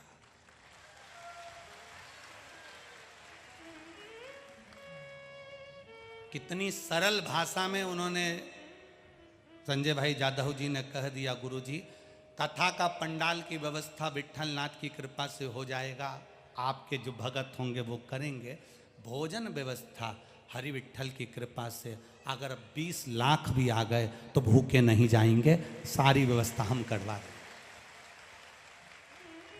मैं सांसद जी आपको धन्यवाद दूंगा, बहुत बहुत धन्यवाद दूंगा कि आपकी वाणी से निकला तो कि आए लाखों भक्त, चंद्रभागा नदी के तट पर हरिहर शिव पुराण का स्मरण हो, जहां शंकर शिव पर है, शिव ऊपर नारायण के सिर पर बैठा है, ऐसी दर्शन पूरी जिंदगी में कहीं नहीं मिल सकेंगे जो पंढरपुर की धरा पर हरि विट्ठल के मस्तक पर शिवलिंग है।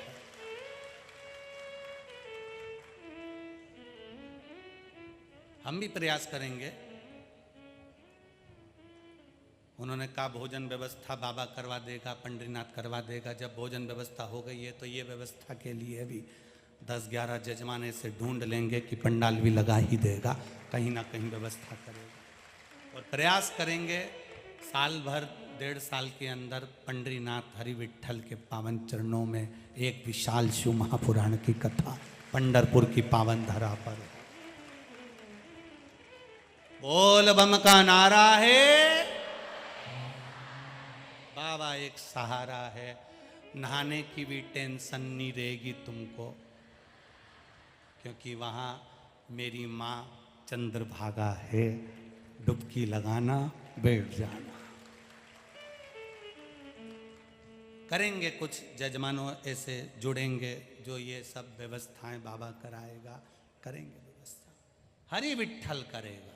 श्री स्वामी समर्थ स्वयं वहाँ आकर पंडाल आदि का अधिक व्यवस्था स्वामी समर्थ ही संभाल कर करवा देगा। गजानन बाबा है, सब शिव तत्व है। तो शिव महापुराण की कथा कहती है, भगवान का पावन चरित्र कहता है, दिल से अगर हम उसे पुकारें वो दिल से देता है, दिल से पुकार। पार्वती जी ने शिव जी से कहा, यहाँ एक बुआरी लगाने वाला बुआरी लगा रहा है, झाड़ू लगाने वाला झाड़ू लगा रहा है, आप इनको कुछ दे क्यों नहीं देते? इतना दुखी है, झाड़ू लगाता है, रोज लगाता है। पार्वती जी ने जब शिव जी से कहा तो शंकर भगवान ने कहा पार्वती, ये जो झाड़ू लगाने वाला जो झाड़ू लगा रही है ना, ये जो माँ जो झाड़ू लगा रही है ना, एलईडी बंद हो गई, एलईडी चालू करिए, एलईडी चालू करो।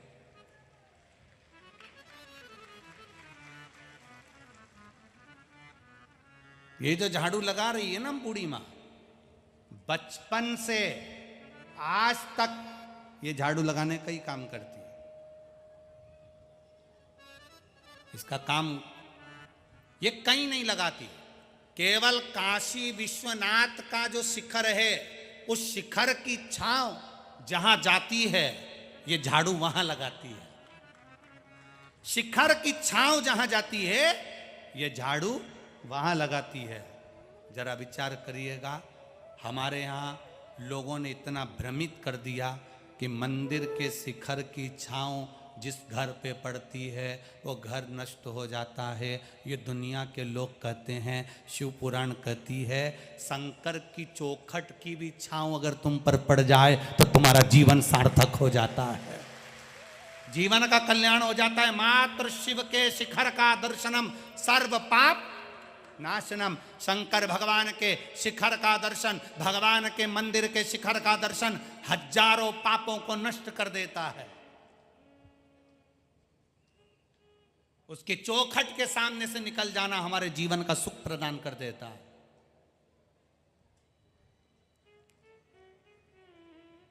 जीवन का एक आनंद प्रदान कर देता है।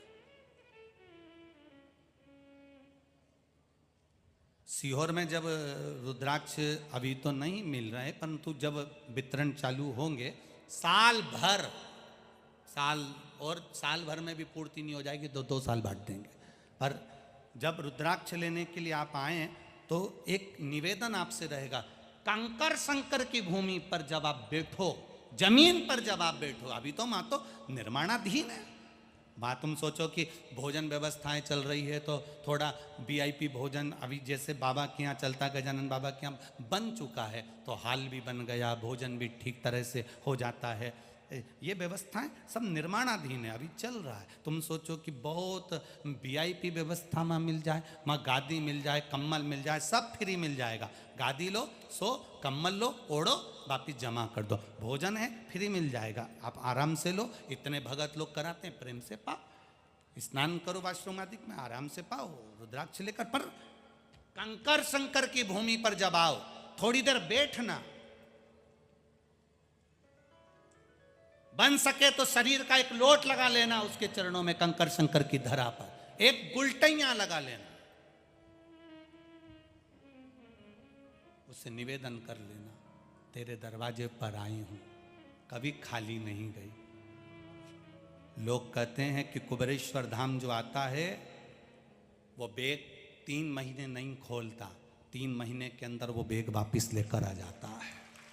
बैग खोलने की भी जरूरत नहीं पड़ती, वही बैग वापिस आ जाए। इतनी आस, इतना विश्वास, इतना भरोसा लेकर, इतना भरोसा, हम उसके पास पहुंचे तो पूर्ण भरोसे के साथ जाना,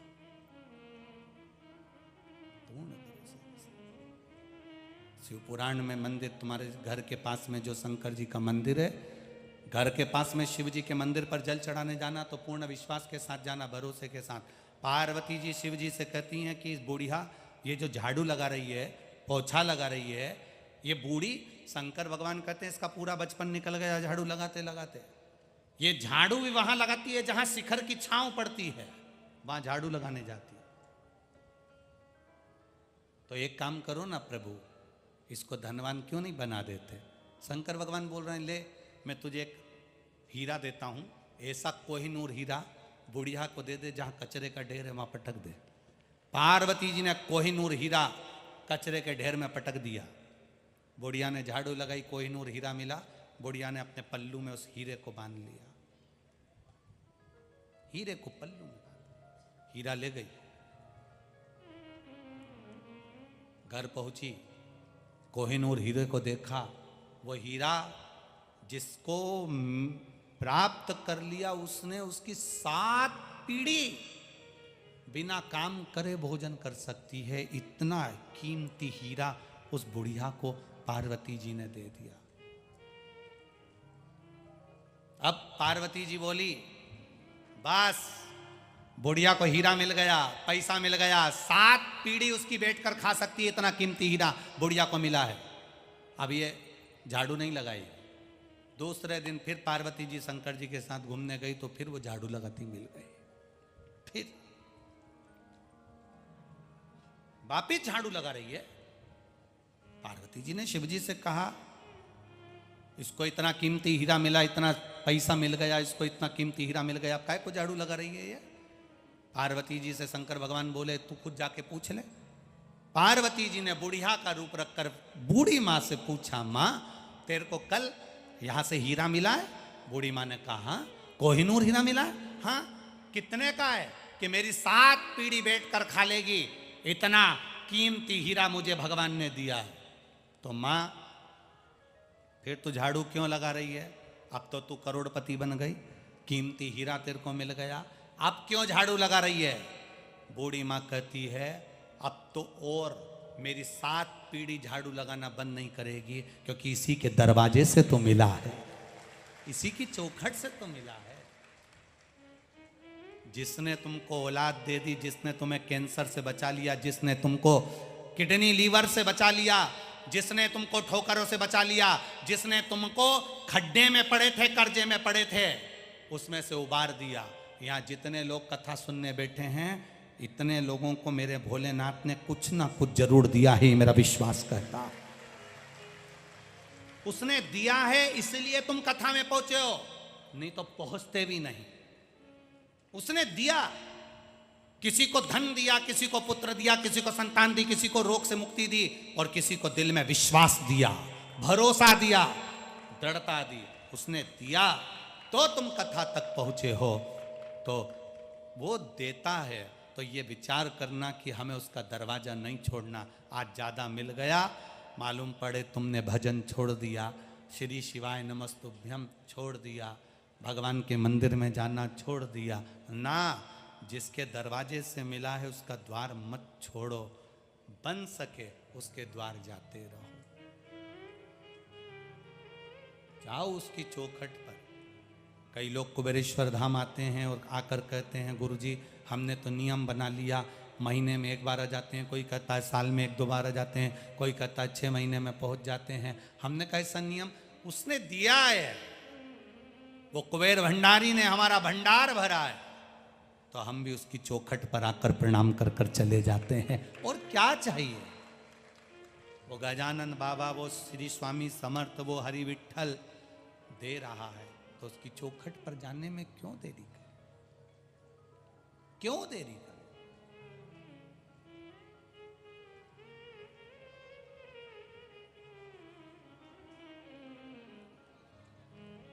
खड़े नहीं होगे, एक लाइन फिर से गुनगुना लोगे।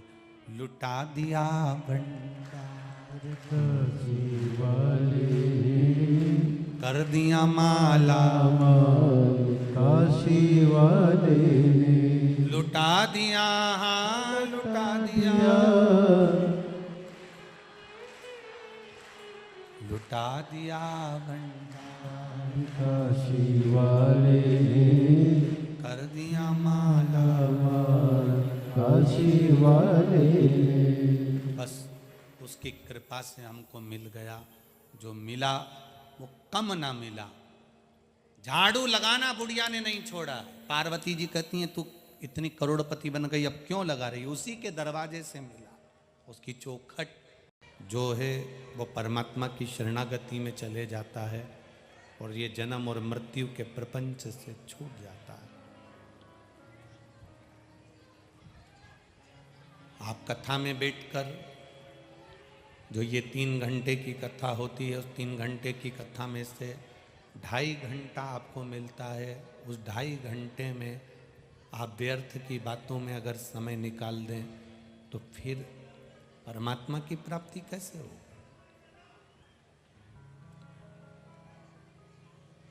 एक बात अपने जीवन में उतारिएगा कि पुकार, जब हम परमात्मा को पुकारते हैं, जब हम भगवान को पुकारते हैं, जब हम अपने इष्ट को पुकारते हैं, जब हम परमात्मा को पुकारने का प्रयास करते हैं, तो पुकार कभी बेकार नहीं जाती।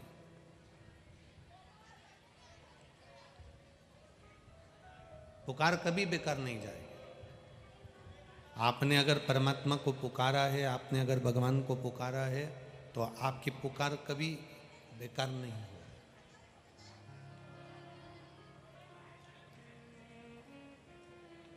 बस दिल से पुकारा गया।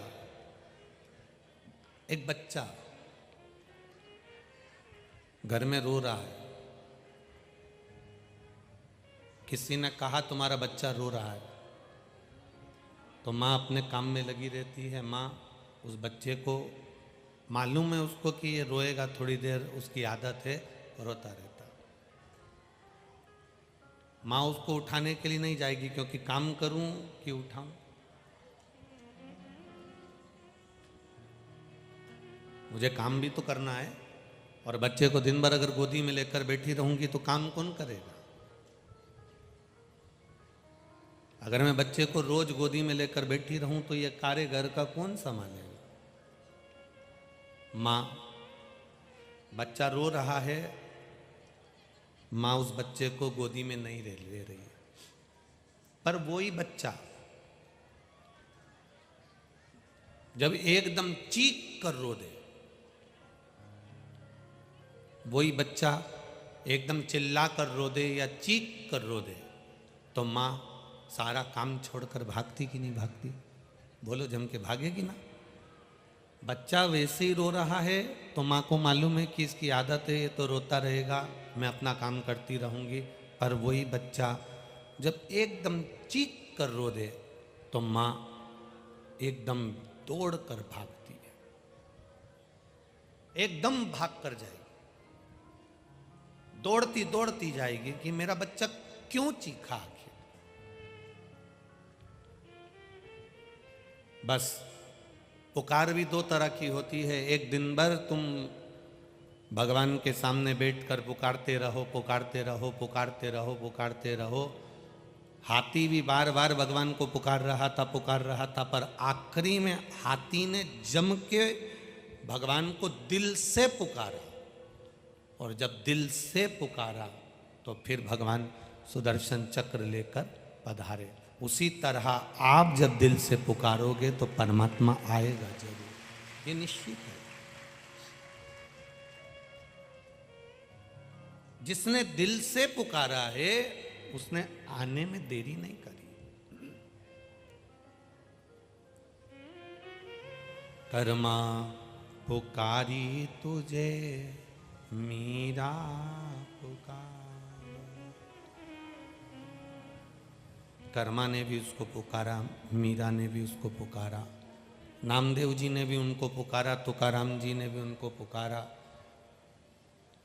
जब कोई दिल से पुकारना तो वो परमात्मा भी कह देता है।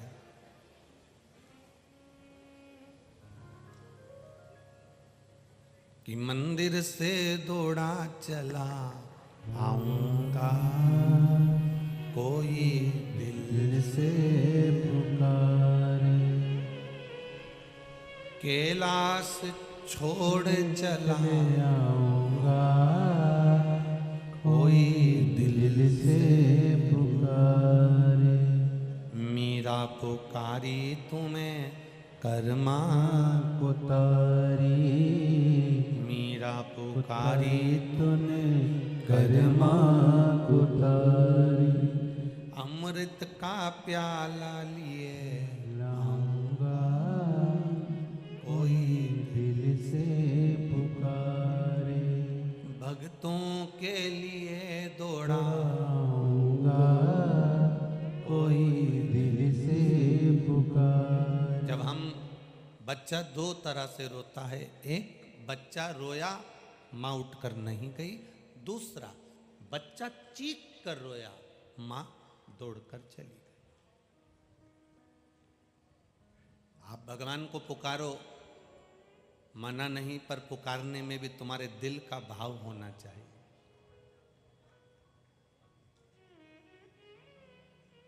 एक महिला को 22 साल हो गए थे शादी को, एक पत्र होगा।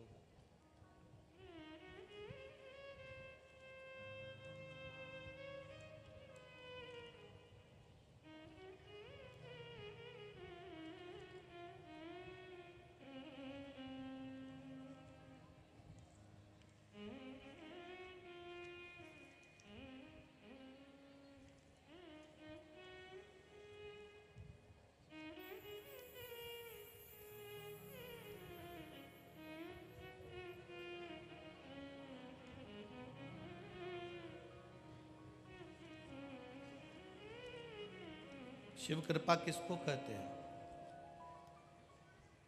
भगवान शंकर की करुणा किसको कहते हैं? मेरा नाम वर्षा गजानन खेड़कर, मैं बाड़े गांव तहसील बालापुर जिला आकोला की रहने वाली हूँ। कहीं बैठी हो तो हाथ हिलाइएगा, अगर कहीं बैठी हो तो हाथ हिला सकती हैं। मेरा नाम वर्षा गजानन खेड़कर, मैं बाड़े गांव तहसील बालापुर जिला आकोला की रहने वाली हूँ। कहीं बैठी हो तो दोनों हाथ ऐसे हिला देना। गुरुदेव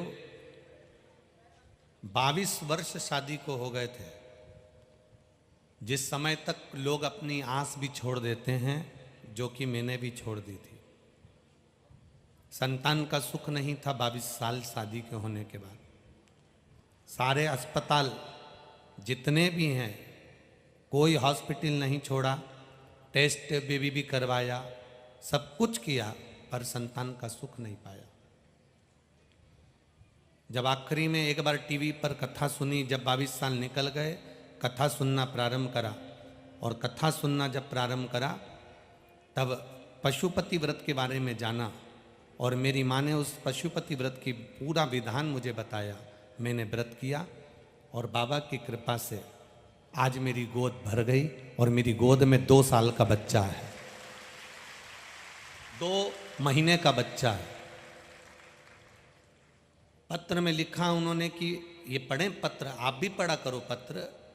बाबा की कृपा से 2 महीने की संतान मेरी गोद में है। 22 वर्ष तक संतान का सुख नहीं हुआ, इसमें लिखा है, ये देखिए आप पत्र में पढ़िए। 22 साल संतान प्राप्ति नहीं हुई, शादी के 22 साल हो गए, संतान का सुख नहीं। हमारा केवल इतना सा कहना है आप सभी से, जितने लोग आस्था चैनल पर कथा सुन रहे हो, जितने फेसबुक यूट्यूब पर कथा सुन रहे हो, जितने मोबाइल पर कथा सुन रहे हो, आपसे केवल, और जितने इस पंडाल में बैठकर कथा सुन रहे हो, आपसे एक निवेदन है, जो पहले भी कहा आज फिर कहते हैं। भीड़ बढ़ाने के लिए कभी शिव महापुराण की कथा में मत जाना, बढ़ाना तो भगवान से प्रेम बढ़ाने के लिए शिव पुराण की कथा में। ज़्यादा भीड़ में आप लोग आते हैं तो हमको ही थोड़ा सा लगने लगता है, इतनी भीड़ है, इतनी भीड़ है, व्यवस्थाएं करना पड़ती हैं, प्रशासन को भी लगना पड़ता है, यजमान परिवार को भी लगना पड़ता है, गांव नगर शहर खेड़े को भी लगना पड़ता है। अगर आपके मन में विश्वास है कि मैं शिव पुराण की कथा में जाकर पंडाल में बैठूंगी, 7 दिन कथा दिल से सुनूंगी, और मेरा महादेव मेरी दिल से सुनेगा, तो तुम कथा में जाओ, वरना मत जाओ। क्यों समय बर्बाद करना? नहीं तो अपना मन ही नहीं लगे, दिल ही ना लगे, विश्वास ही ना हो, भगवान पर भरोसा ना हो, भगवान पर दृढ़ता ना हो, तो फिर कथा में जाने से लाभ क्या? क्यों जाए?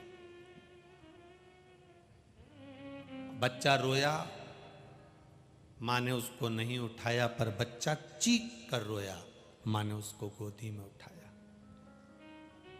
आप रोज मंदिर जाते हो, रोज भगवान को जल चढ़ाते हो, रोज भगवान शिव को बेलपत्र समर्पित करते हो, बेलपत्र नहीं भी चढ़ाते तो जल तो चढ़ाते हो, जल भी नहीं चढ़ाते तो उसको प्रणाम तो करते हो। मंदिर जाओ तो मंदिर से बाहर निकलते हो तो 4 लोगों को, जब तुम्हें 4 लोग देखते हैं तो तुम ऐसा महसूस करते हो जैसे हम भगवान पर एहसान कर कर आ रहे हैं।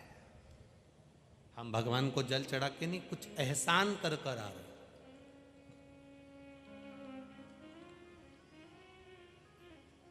भगवान को जब जल चढ़ाकर वापिस घर की ओर चलो तो ये मत सोचना कि तुमने भगवान पर एहसान करा है जल चढ़ाकर, या किसी के ऊपर एहसान करा है, या सियोर वाले महाराज के ऊपर एहसान करा है जल चढ़ाकर। उन्होंने कहा था तो हमने चढ़ाया, नहीं तो मैं तो जाता ही नहीं। एहसान आप भगवान पर भी नहीं कर रहे हैं, और सियोर वाले महाराज पर भी नहीं कर रहे हैं, और किसी पर नहीं कर रहे हैं। जब जल चढ़ाकर भगवान को आप जल चढ़ाकर जब निकलो, तब भगवान से कहकर निकलना। राम जी रोज घूमने नहीं निकलते, भगवान कृष्ण रोज घूमने नहीं निकलते। दुनिया के जितने भी देवी देवता हैं वो प्रतिदिन भ्रमण पर नहीं निकलते, पर स्कंद पुराण, शिव पुराण, लिंग पुराण, नर्मदा पुराण, पद्म पुराण, गर्ग संहिता, ब्रह्म वैवर्त पुराण, नारद पुराण, कुर्म पुराण, नरसिंह पुराण, ये जितनी पुराण आप उठाकर देखेंगे, प्रत्येक पुराण में लिखा है 33 कोटि देवी देवता कभी भ्रमण पर नहीं निकलते, कभी घूमने नहीं निकलते। 33 कोटि देवताओं में केवल एक देवाधिदेव महादेव ऐसे हैं जो प्रदोष काल में प्रतिदिन भ्रमण पर निकलते हैं। प्रदोष काल में प्रतिदिन भ्रमण पर निकलते हैं। रोज प्रतिदिन प्रदोष काल में मेरा देवाधिदेव महादेव भ्रमण पर निकलता है। जब आप मंदिर से वापिस जल चढ़ाकर निकलो, हमने एक नियम आपको बताया है, आपके स्मरण में होगा। शिव जी को जल चढ़ाओ, उसमें से थोड़ा सा जल झेल कर अपने कलश में लेकर घर आ जाओ। बोला था कि नहीं बोला था? बोलो बोलो, जम के बोलो। बोला था ना?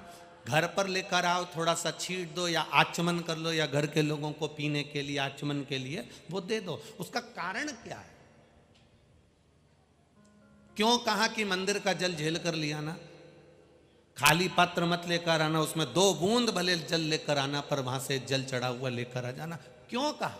उसका कहने का कारण केवल इतना था कि आप जब जल चढ़ाकर वहां से चलो तो भगवान को कहकर आओ कि बाबा रोज भ्रमण पर जाते हो, बड़ा दुख है मेरे जीवन में, आज जब भ्रमण के लिए निकलो ना तो मेरे दरवाजे पर केवल आप दृष्टि दे देना तो मेरा भाग्य सुधर जाएगा। आप मेरे दरवाजे पर मात्र दृष्टि दे देना। गुरु की दृष्टि, सतगुरु की दृष्टि, परमात्मा की दृष्टि, माता पिता की दृष्टि जब तक रहती है तब तक जीव कभी कष्ट नहीं भोगता, कष्ट नहीं भोगता।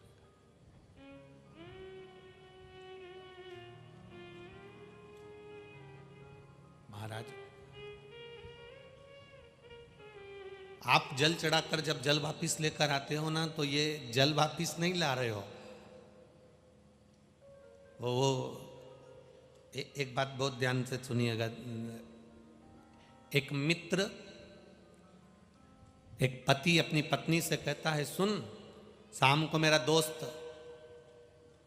भोजन करने आएगा, जीवन करने आएगा, रोटी खाने आएगा। पत्नी बोली, तो ये जो घड़ी रखी है ना, ये छुपा के रख देना। जो सामने जूते पड़े हैं ना, वो छुपा के रख देना। सामने जो मोबाइल रखा है ना, वो छुपा के रख देना। सामने जो गुलदस्ता रखा है, वो छुपा के रख देना। पत्नी बोली, क्यों, तुम्हारा दोस्त तो चोर है? पति बोला, नहीं, वो अपने सामान को पहचानता है। चोर वो नहीं है, चोर मैं हूं जो मैं ले लेकर आ गया। वो अपने सामान को पहचानता। जब हम भगवान को जल चढ़ाकर वो जल अपने घर पर लेकर आते हैं और अपने दरवाजे पर वो जल छींटते हैं, तो मेरा भोलेनाथ भी वो जल को पहचानता है कि यहां मेरे पास है, यहां मेरा निवास है। ये दरवाजे पर रोज जल छींटती है। आपके यहाँ का ये नियम है कि नहीं मालूम नहीं, पर हमारे गुजरात में, मध्य प्रदेश में, राजस्थान में ऐसा नियम है कि रोज सवेरे माताएं जल्दी उठती हैं, 1 लोटा पानी अंदर से लाती हैं, अपने दरवाजे पर पानी छींट के रंगोली डाल देती हैं।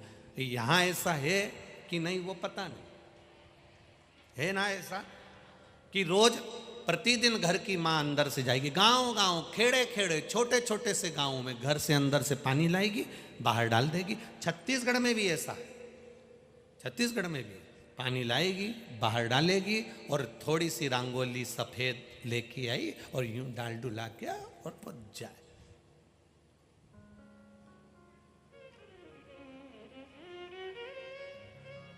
वो सबरी मैया का चरित्र आज तक लोग नहीं भूल पाए कि सबरी संवारे रास्ता, आएंगे राम जी, मेरा भी धन्य जीवन बनाएंगे राम जी।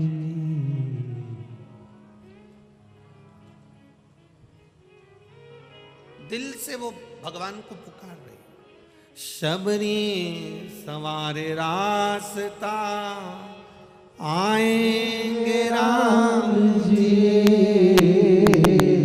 शबरी सवारे रास्ता, आएंगे राम जी।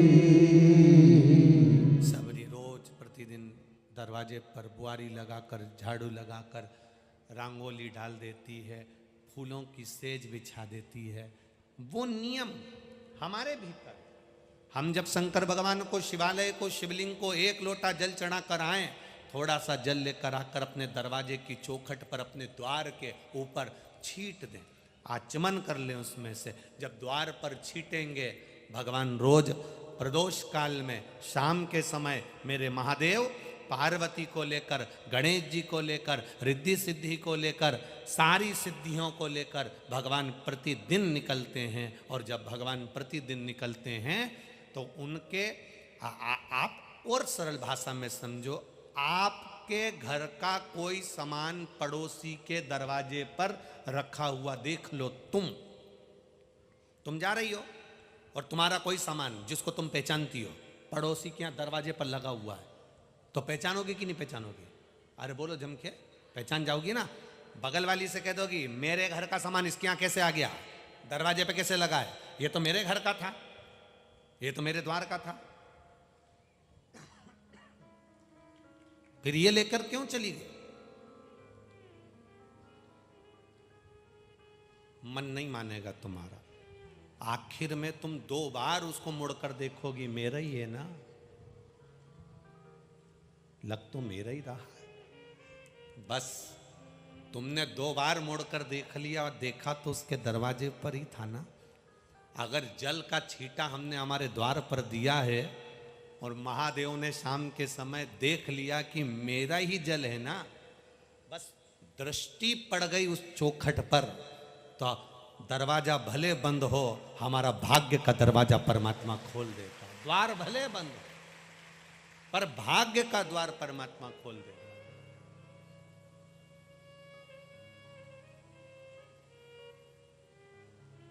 आप जाओ, दिल से पुकारना। पाप पति करे और पत्नी धोए पाप को, ये नहीं हो सकता। पाप पत्नी करे, पति धोए, ये भी नहीं हो सकता। पाप पिता करे, पुत्र धोए, ये भी नहीं हो सकता। पाप पुत्र करे और पिता धोए, ये भी नहीं हो सकता। शिव महापुराण की कथा कहती है कि जिन हाथों ने पाप करा है, जिन हाथों ने पाप करा है, शिव पुराण कहती है इन्हीं हाथों से पुण्य कर कर चले जाना, नहीं तो तुम्हारा पाप कोई नहीं धो सकता, तुम्हें वापिस जन्म लेकर धोना पड़ेगा।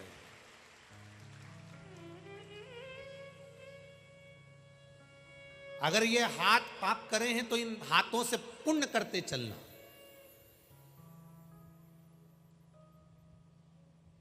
पिता चले गए, बेटे गाय दान कर रहे हैं। पिता चले गए, बेटे ब्राह्मण को भोजन करा रहे हैं। पिता चले गए, बेटे बहुत सारा सैया का दान कर रहे हैं। शिव महापुराण कहती है जब इन हाथों ने पाप करा, इन हाथों ने पाप कर्म किया, तो फिर इन हाथों से पुण्य कर्म हम क्यों ना करें? अपने हाथों से अपना पुण्य करते चलो, अपने हाथों से।